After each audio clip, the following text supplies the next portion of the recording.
السلام عليكم. أعوذ بالله من الشيطان الرجيم. بسم الله الرحمن الرحيم. الحمد لله رب العالمين الرحمن الرحيم مالك يوم الدين إياك نعبد وإياك نستعين اهدنا الصراط المستقيم صراط الذين أنعمت عليهم غير المغضوب عليهم ولا الضالين آمين. اللهم صل على سيدنا محمد الفاتح لما أغلق والخاتم لما سبق ناصر الحق بالحق والهادي إلى صراطك المستقيم وعلى ناصر الحق بالحق والهادي إلى صراطك المستقيم وعلى آله حق قدره ومقداره العظيم. تبارك الله. Aujourd'hui, on va parler de Cheikh Haj Omar radhiyallahu anhu, de son livre exceptionnel qu'il a écrit, Rimah, un livre qui a beaucoup de valeur dans tous les domaines, une valeur intellectuelle, une valeur spirituelle, une valeur aussi, masha'Allah, morale. Et Cheikh Haj Omar radhiyallahu anhu, quand il a reçu des mains de Cheikh Haj Mohamed Ghali radhiyallahu anhu Jawahir al-Ma'ani, alors il a appris Jawahir al-Ma'ani par cœur. Et après, il s'est dit que qu'il allait écrire un livre qui va protéger, incha'Allah, ce trésor qui est Jawahir al-Ma'ani. Il a appelé ce livre Rimahu Hizbil Rahimi ala Nuhuri Hizbil Rajim. Donc, les lances du groupe qui se réfère à Allah subhanahu wa ta'ala, qui est le miséricordieux, le tout miséricordieux, s'élance orienté vers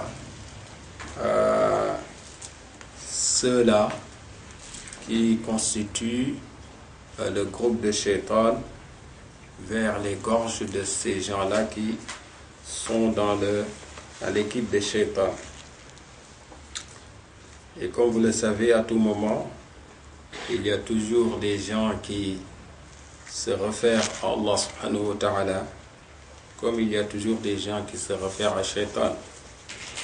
Et Allah subhanahu wa ta'ala, c'est lui l'allié, c'est lui le référent de ceux qui ont la foi, et il permet à cela de sortir de l'obscurité vers la lumière, de profiter de la lumière, de sortir des pièges de Shaitan.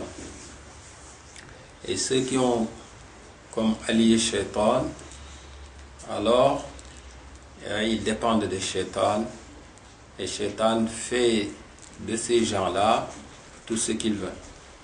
C'est pour ça qu'Allah subhanahu wa ta'ala, il nous dit dans Surat al-Baqarah, A'udhu billahi minash shaitanir rajim, Allahu waliyul lazina amanu yukhrijuhum min adh-dhulumati ila an-nur walladhina kafaru awliya'uhum at-taghut yukhrijunahum min an-nuri ila adh-dhulumat ulaika ashabun nari hum fiha khalidun.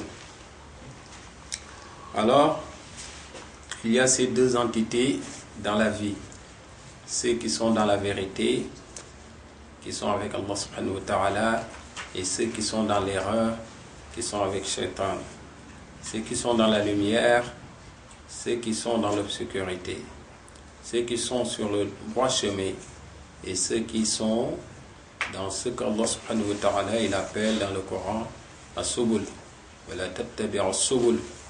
Ne suivez pas les petits chemins. Suivez sirat mustaqim et ne suivez pas les petits chemins.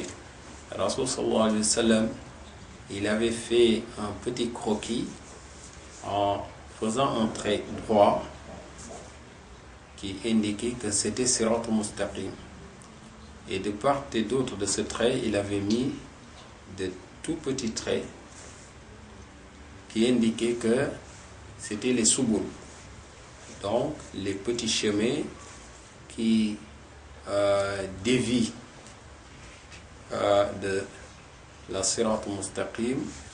Rasul sallallahu alayhi wa sallam, il avait dit que sur chaque petit chemin, il y a un grand shaitan qui appelle, qui dévie tout le monde. Alors, Cheikh Hajj Omar radiyallahu anhu, il a, dans ce livre qu'il a intitulé Rimah, les lances, Rimahu Hizbir Rahimi, les lances de l'équipe qui se réfère à Allah qui est le clément, le tout miséricordieux, ces lances orientées vers les gorges de ceux-là qui constituent le groupe de Shaitan, le Shaitan qui est rétrogradé, qui est lapidé et qui est rejeté par Allah subhanahu wa ta'ala. Donc ici vous voyez dans Rahim, Rahim qui est une caractéristique d'Allah subhanahu wa ta'ala, et Rajim qui caractérise Shaitan. Il y a un point, le point sur le Ha, sans le point c'est Ha, donc on lit Rahim. Avec le point, le Ha devient Jim, on ne lit plus Rahim, mais on lit Rajim. Alors, c'est ce qu'on appelle en arabe Janas, Janas. Donc, deux mots qui se ressemblent et qui sont différenciés par la position du point. Et le point, il y a des lettres qui, selon la position du point, changent de sens. Et même parfois, c'est même pas au niveau du point, mais au niveau de la vocalisation. Selon que c'est vocalisé en fatha, c'est-à-dire le trait est en haut, en damma, c'est-à-dire c'est plus un trait mais un crochet, ou en kasra, c'est-à-dire le trait est en bas, alors le mot n'a plus le même sens. Par exemple, il y a le mot qara, qira, qura. C'est plus la même chose selon que c'est vocalisé en haut, en bas ou en crochet. Il y a le mot aussi janna, jinna, junna. Donc c'est pas le même sens. Donc le temps ne nous permettra pas de rentrer dans ces détails, mais on voit que c'est important la position des voyelles. Par exemple, si nous prenons seulement l'exemple de Jannah, Jannatun, ça veut dire paradis. Jinnatun, ça veut dire un génie, un djinn. Junnatun, ça veut dire un obstacle. Donc là, seulement une question de vocalisation. Tout ça, ça rentre dans le cadre de ce qu'en arabe on appelle Janas. Janas. Un autre jour, on reviendra là-dessus, Inch'Allah. Et parmi les Janas, il y a plusieurs formes de Janas aussi. Pour dire que c'est très riche, Masha'Allah, la langue arabe. Alors, en ce qui nous concerne, ce qui concerne notre dars de ce soir, c'est Rahim qui renvoie vers la lumière, qui renvoie vers la félicité, qui qui renvoie vers Allah subhanahu wa ta'ala, et rajim, qui renvoie vers l'obscurité, qui renvoie vers shaitan, qui renvoie vers l'erreur. Qu'Allah nous préserve des pièges de shaitan. Alors,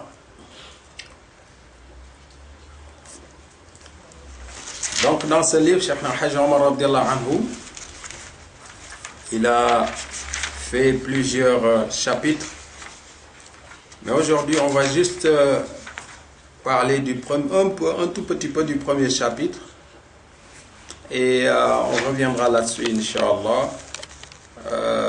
Comme vous le savez, l'œuvre d'un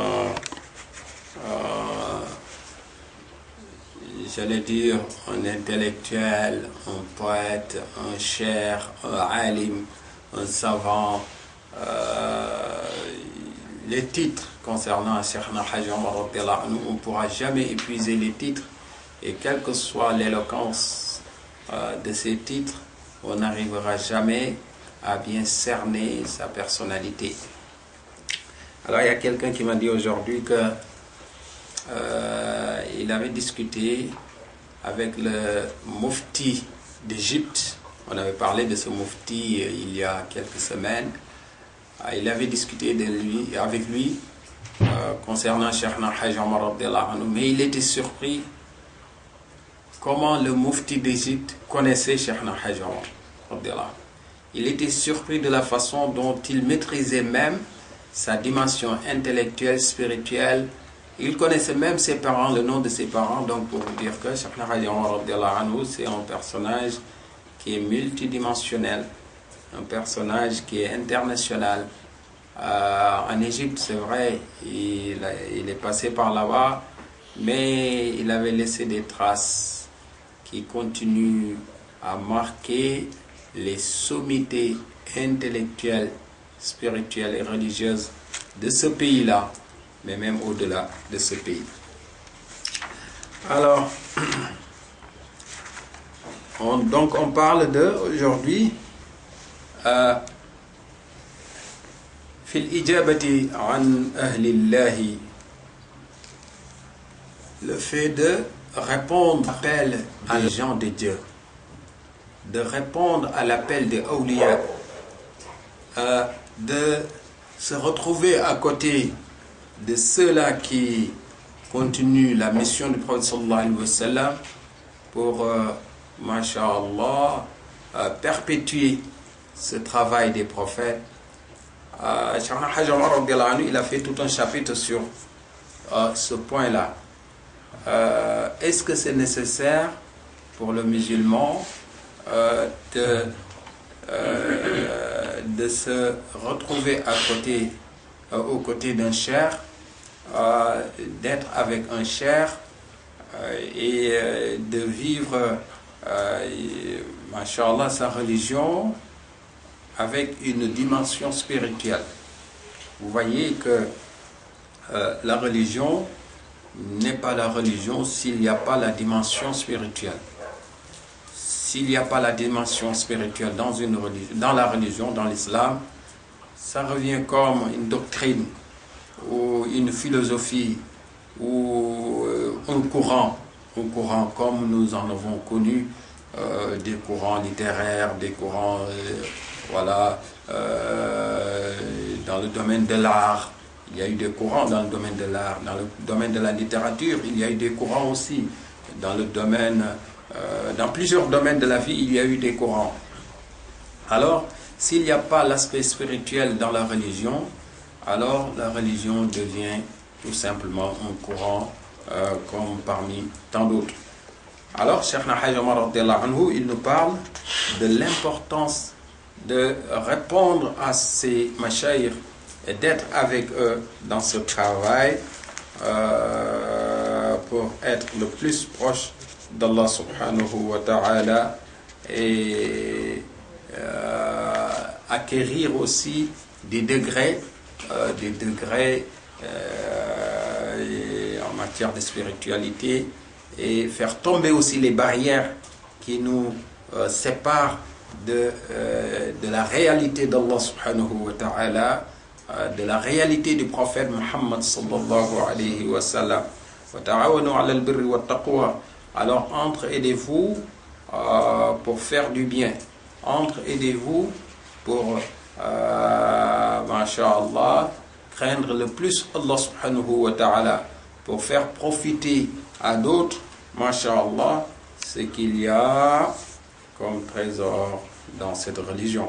Et donc, pour s'entraider, ça veut dire que c'est important d'être ensemble, c'est important d'être l'un à côté de l'autre pour accomplir une certaine mission. Et donc, d'emblée, il nous renvoie vers le Coran. D'emblée, il nous renvoie vers ce verset où Allah subhanahu wa ta'ala, dans Suratul Ma'idah, nous dit wa ta'awanu 'ala al-birri taqwa wa la ta'awanu 'ala al-ithmi wal 'udwan. Et donc, ceux qui veulent être parmi le groupe d'Allah subhanahu wa ta'ala, Hizbur Rahim, parmi le groupe qui est proche ou qui se rapproche, qui veut se rapprocher d'Allah subhanahu wa ta'ala, ils s'entraident pour faire du bien. Ils sont ensemble pour mieux connaître le Coran, mieux connaître la Sunna, mieux connaître le prophète sallallahu alayhi wa sallam. Ils sont ensemble pour craindre plus Allah subhanahu wa ta'ala. Ils sont ensemble pour faire du zikr. Ils sont ensemble, masha'Allah, pour faire des œuvres pieuses, sociales ou autres. Et Allah dit, وَلَا تَعَوْنُوا عَلَى الْإِثْمِ وَالْعُدْوَانِ. Ne soyez pas ensemble pour faire des péchés. Ne soyez pas ensemble pour faire du mal. Ne soyez pas ensemble pour dire du mal sur les autres. Ne vous entre-aidez pas pour, masha'Allah, détruire toutes les relations, les bonnes relations qui pourraient exister entre vous, Inch'Allah. Donc voilà, vous voyez que c'est un chapitre qui est très riche. On pourra y revenir la prochaine fois, Inch'Allah, mais tout simplement dire que c'est très important. Bon, est-ce que c'est une obligation pour le musulman?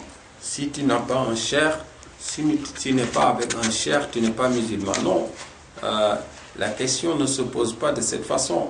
On peut être musulman, masha'Allah, et ne pas prendre une tariqa. C'est vrai. Mais être musulman et prendre une tariqa, c'est un plus. Et ça vous permet de savoir où vous mettez le pied. Et ça vous permet aussi de ne pas tomber dans n'importe quel piège. Maintenant, on voit qu'il y a beaucoup de pièges qui se dressent devant le musulman.